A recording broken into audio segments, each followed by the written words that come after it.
Hello friends welcome back to my YouTube channel magic of cooking. तो friends আবারো চলে এসেছে নতুন রেসিপির সাথে। আর আজকের রেসিপি হচ্ছে মিষ্টি কুমড়ো ফুলের রেসিপি। আজকে আমি আপনাদেরকে মিষ্টি কুমড়ো ফুলের একটা ইউনিক রেসিপি শেয়ার করব। ইউনিক এই কারণে বলছি আপনারা বুঝতে পারবেন ভিডিওটি শেষ পর্যন্ত দেখলে পরেই আমি কেন এই রেসিপিটাকে ইউনিক রেসিপি বলছি। খুবই সহজ রেসিপি, সামান্য কিছু উপকরণ দিয়ে তৈরি করা একটা রেসিপি। তাহলে চলুন আর কথা না বাড়িয়ে আজকে এই মিষ্টি কুমড়ো ফুলের রেসিপিটা দেখে নেওয়া যাক। কীভাবে করেছি আর কী কী উপকরণ দিয়ে করেছি চলুন সেটা দেখে নিই। এই রেসিপিটা করার জন্য দেখুন এখানে আমি নিয়ে নিয়েছি মটরশুঁটি বা কড়াইশুঁটি যেটাই বলেন, খোসা ছাড়িয়ে আমি নিয়ে নিয়েছি, ভালো করে ধুয়ে নিয়েছি। পেঁয়াজ, কাঁচা লঙ্কা বেশ কয়েকটা, আদা কুচি আর নিয়েছি রসুন। তো সব কিছু আমি রেডি করে নিয়েছি একটা প্লেটের মধ্যে। আর যে উপকরণটা লাগছে সেটা হচ্ছে আলু। তো দেখুন এখানে আমি মাঝারি সাইজের একটা আলু খোসা ছাড়িয়ে আমি টুকরো টুকরো করে কেটে ধুয়ে নিয়েছি। এবারে আমরা মূল রান্নাটা শুরু করব। রান্নাটা করার জন্য আমি একটা কড়াই বসিয়ে ভালো করে কড়াইটাকে গরম করে নিয়েছি। এবারে দিয়ে দিচ্ছি সর্ষের তেল। রান্নাটা আমি সর্ষের তেলেই করছি। তেলটাকে ভালো করে গরম করে নেব। তেল কিন্তু গরম হয়ে গেছে। এবারে এখানে সবার প্রথমে আলুগুলোকে ভেজে নেব। প্রথমে আলুগুলোকে ভেজে তুলে নেব। এবারে আমি সামান্য নুন দিয়ে দিচ্ছি আলুর মধ্যে। এবারে আলুটাকে নাড়াচাড়া করব আর ভাজতে থাকব। গ্যাসের আঁচটাকে মিডিয়াম আঁচে রেখেছি। মিডিয়াম আঁচে রেখে এবার আলুটাকে ভেজে নিচ্ছি। ভালো করে নুন দিয়ে নাড়াচাড়া করে আবার 2 মিনিটের জন্য ঢেকে রাখবো যাতে আলুটা খুব সুন্দরভাবে নরম হয়ে যায়। তো এবারে ঢাকনা দিয়ে ঢেকে রাখছি আর 2 মিনিট পর ফিরে আসছি। দেখুন আমি কিন্তু 2 মিনিট পরে ফিরে এসেছি। আলুগুলো কিন্তু খুব সুন্দর ভাজা হয়ে গেছে। এখানে আমি আর হলুদ গুঁড়ো দেইনি, শুধু নুন দিয়ে আলুটাকে নাড়াচাড়া করে ভেজে নিয়েছি। এবারে তুলে নেব। তো সেই তেলের মধ্যে এবারে ফোড়নটা দিয়ে দিচ্ছি। ফোড়নে একটা তেজপাতা 2 টুকরো করে দিয়ে দিলাম, একটা শুকনো লঙ্কা দিয়ে দিচ্ছি আর দিয়ে দেবো এখানে গোটা জিরে। তো এখানে আমি গোটা জিরে দিচ্ছি, আপনারা চাইলে কালো জিরে বা 5 ফোড়ন যে কোনো কিছুই দিতে পারেন। এবারে সামান্য হিং দিয়ে দিচ্ছি, দিয়ে দেবো আদা কুচি আর দিয়ে দেবো একটা কাঁচা লঙ্কা। এবারে হালকা একটু ভেজে নেব ফোড়নটাকে। বেশ ফোড়নটা কিন্তু ভাজা হয়ে গেছে, দেখতেই পাচ্ছেন ফোড়নের কালারটা কিন্তু চেঞ্জ হয়ে গেছে। এবারে এখানে রসুন আর পেঁয়াজ কুচিটা দিয়ে দেব।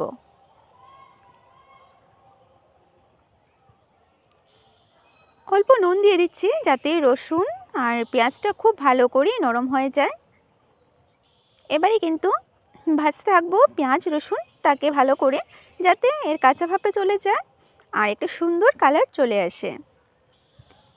গ্যাসের আঁচটাকে এবারে লোতে করে দিয়েছি। লোতে করে আমি সব কিছুকে ভালো করে ভেজে নিচ্ছি। সাথে থাকুন আর ভিডিওটি শেষ পর্যন্ত দেখতে থাকুন, আশা করি ভালো লাগবে। আর যারা প্রথমবার আজকে আমার এই ভিডিওটি দেখছো তারা প্লিজ ভিডিওটি শেষ পর্যন্ত দেখবেন আর ভালো লাগলে লাইক শেয়ার সাবস্ক্রাইব করে পাশে থাকবেন। তো দেখুন আমি কিন্তু পেঁয়াজ আর রসুনটাকে ভেজে নিয়েছি ভালো করে, কালারটা চেঞ্জ হয়ে গেছে দেখতেই পাচ্ছেন। এবারে এখানে যে শুকনো মশলাগুলো আমি রান্নায় ইউজ করছি সব কিছু আমি এক এক করে অ্যাড করে নেব। প্রথমে দিয়ে দিলাম হলুদের গুঁড়ো, দিয়ে দেব লঙ্কা গুঁড়ো, আর লঙ্কা গুঁড়োটা খুবই অল্প পরিমাণে দিচ্ছি, ঝালটা আপনারা বুঝে দিয়ে দেবেন। দিয়ে দিলাম জিরে গুঁড়ো, দিয়ে দেব ধনে গুঁড়ো। এবারে অল্প জল দিয়ে মশলাটাকে কষাবো, খুব সামান্য পরিমাণে জল দিচ্ছি। এবারে মশলাটাকে কষিয়ে নিচ্ছি।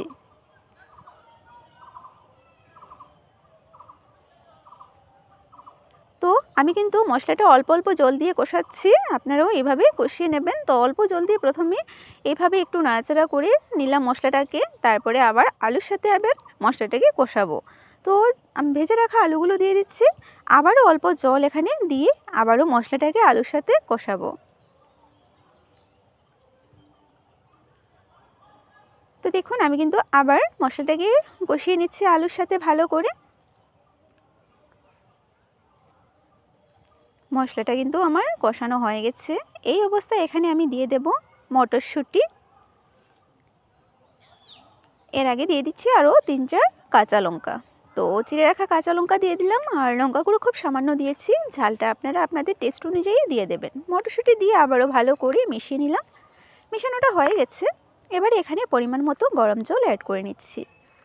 যে যতটা ঝোল খেতে পছন্দ করেন ততটাই ঝোল এখানে দেবেন। আমি এটা কিন্তু সব কিছুর সাথে পরিবেশন যাতে করা যায় সেই কারণে রান্না করছি। ভাত, রুটি, পরোটা যে কোনো কিছুর সাথে পরিবেশন করব এটা, সেই কারণে আমি ঝোলটা খুব একটা বেশি দেইনি, সামান্য ঝোল দিচ্ছি রান্নাটা হওয়ার জন্য আর মটরশুঁটিগুলো একটু ভালো করে সেদ্ধ হওয়ার জন্য।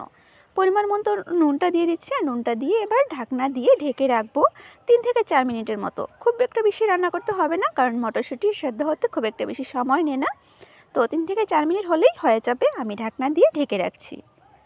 তো ফাইনালি আমি 3 মিনিট পরে চলে এসেছি আর 3 মিনিটে কিন্তু আমার এই মটরশুঁটিগুলো সেদ্ধ হয়ে গেছে। আমি চেক করে নিয়েছি খুব ভালো করে।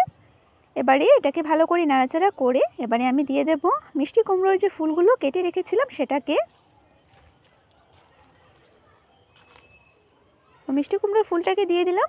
আর এখানে কিন্তু মিষ্টি কুমড়োর ফুলটা আমি খুব ভালো করে ধুয়ে নিয়েছি, কেটে ধোয়া হয়ে গেছে, সেটা আর আমি আপনাদেরকে দেখাইনি।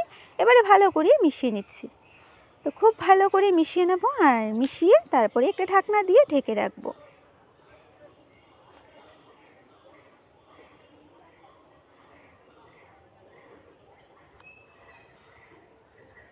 তিন থেকে 4 মিনিটের জন্য ঢেকে রাখছি, তারপরে ফিরে আসছি। তো ফাইনালি দেখুন আমার কিন্তু রান্নাটা হয়ে গেছে। আর যেহেতু মিষ্টি কুমড়োর ফুল রান্না হতে খুব একটা বেশি সময় লাগে না, সেই কারণে আমার রান্নাটা তৈরি। আর সব শেষে এখানে সামান্য চিনি দিয়ে দিয়েছি আর চিনি দিয়ে একটু ভালো করে নাড়াচাড়া করে নিলাম। তৈরি হয়ে গেল কিন্তু আমার আজকের এই মিষ্টি কুমড়ো ফুলের রেসিপিটা। তো দেখুন এবারে কিন্তু আমি গ্যাসটাকে অফ করে দেব। আর গ্যাসটাকে অফ করে আমি আপনাদেরকে দেখাচ্ছি কেমন হয়েছে রেসিপিটা। তো দেখুন বন্ধুরা, আমার আজকের রেসিপিটা তৈরি, মিষ্টি কুমড়ো ফুলের রেসিপি। তো কড়াইশুঁটি বা মটরশুঁটি দিয়ে মিষ্টি কুমড়ো ফুলের এই ইউনিক রেসিপিটা কেমন হয়েছে কমেন্ট করে অবশ্যই জানাবেন। আর ভালো লাগলে লাইক করবেন, শেয়ার করবেন, সাবস্ক্রাইব করে পাশের বেল আইকনটিতে ক্লিক করে দেবেন, যাতে আমার চ্যানেলে আপলোড করা ভিডিওগুলো সবার আগে আপনাদের কাছে পৌঁছে যেতে পারে। খুবই সিম্পল রেসিপি। এবারে এটা আপনারা ভাত, রুটি, পরোটার সাথে পরিবেশন করতে পারেন। এবার একটা প্লেটের মধ্যে নিচ্ছি। তো দেখতেই পাচ্ছেন আমি একটা প্লেটের মধ্যে নিয়ে নিচ্ছি আর দেখতে কতটা ভালো লাগছে। আবারও চলে আসবো আপনাদের সামনে এইরকম রেসিপির সাথে।